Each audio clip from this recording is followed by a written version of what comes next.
Hello students, welcome back again.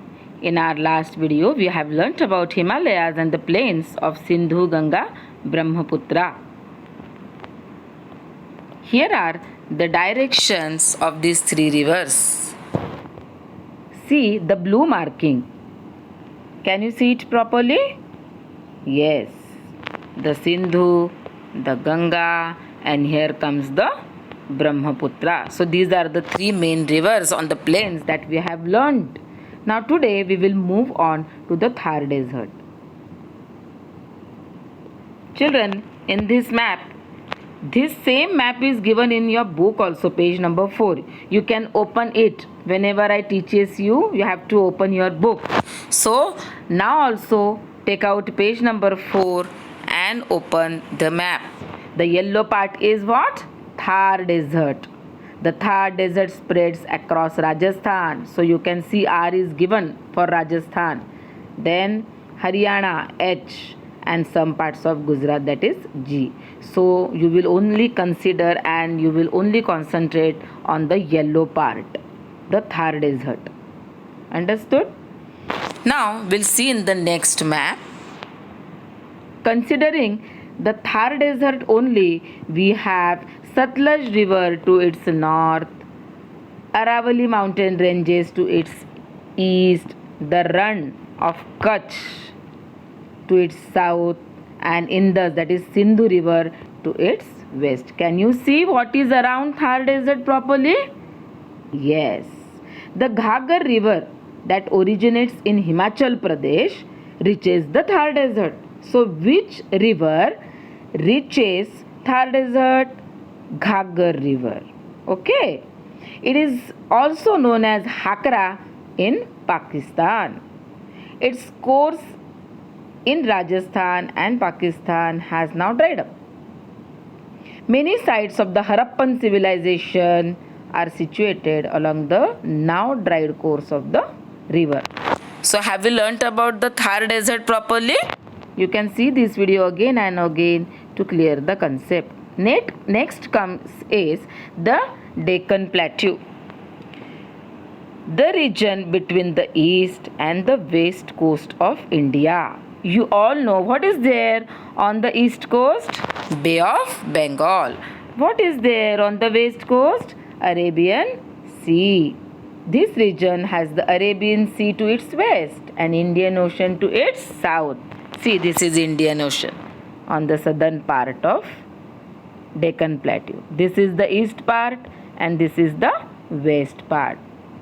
The region thus bound by the sea on the three sides. Can you see with the blue lines I have made one triangle? So on the right side of the triangle, Bay of Bengal is there. To the west side of the triangle, Arabian Sea is there. And to its south, Indian Ocean is there. So this region bound by the sea on the three sides, and that is why it is also known as peninsula.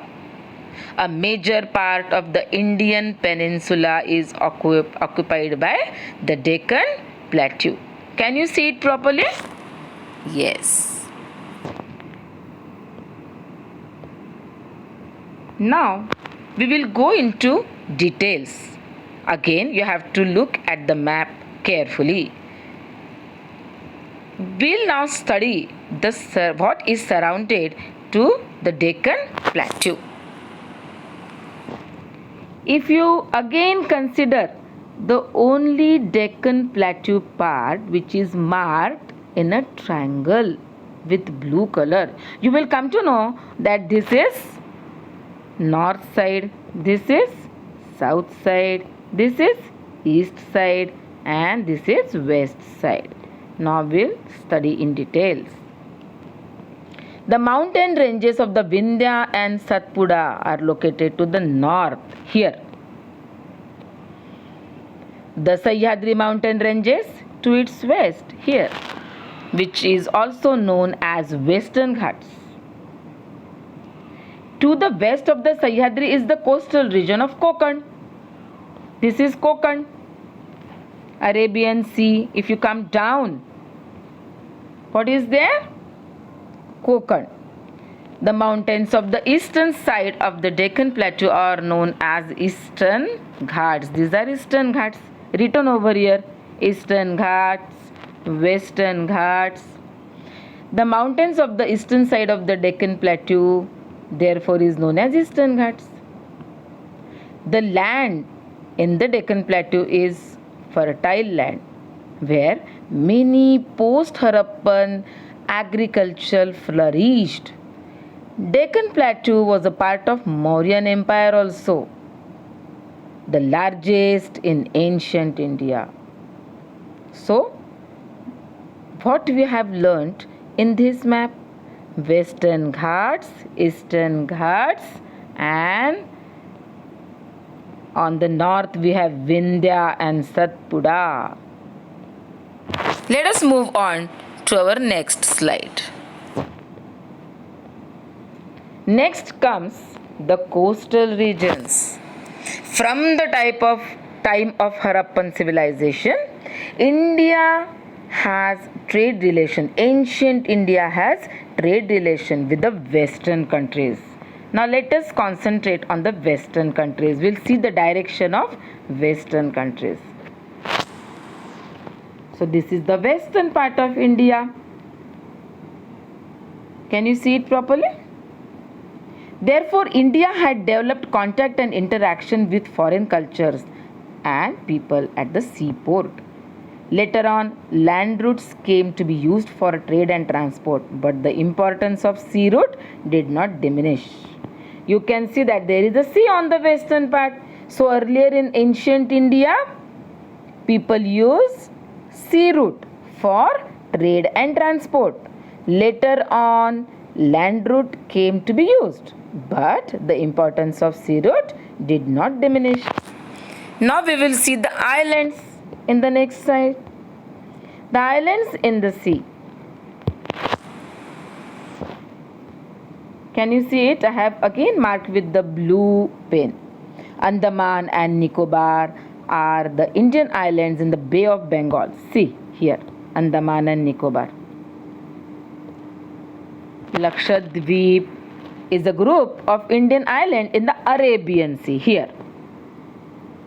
So in the eastern part we have Andaman and Nicobar, and on the western side we have Lakshadweep.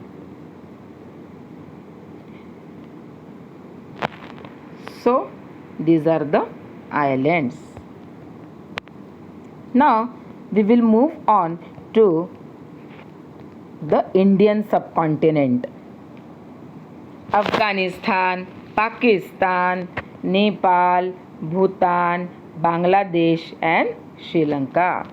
The cities of Harappa and Mohenjo-daro are in today's Pakistan. Afghanistan, Pakistan, Nepal, Bhutan, Bangladesh, Sri Lanka and India together form the region known as South Asia. Considering the expanse and significance of India in this region, it is also known as the Indian subcontinent. So have you got it? In our last slide, we'll also learn about the China and Myanmar. China and Myanmar, our neighboring countries, are not a part of South Asia or the Indian subcontinent. They are only our neighboring countries.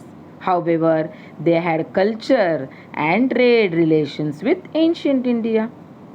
They have an important place in the study of ancient Indian history. So with this, we have finished our first lesson, the Indian subcontinent and history. In the next period or in the next video, keep your pencil, book, everything ready to mark the question and answers given at the back end of the lesson. There is the exercise. We'll solve this exercise and we'll mark everything in the textbook. So keep your textbook ready. Till then, see you. Bye bye, students.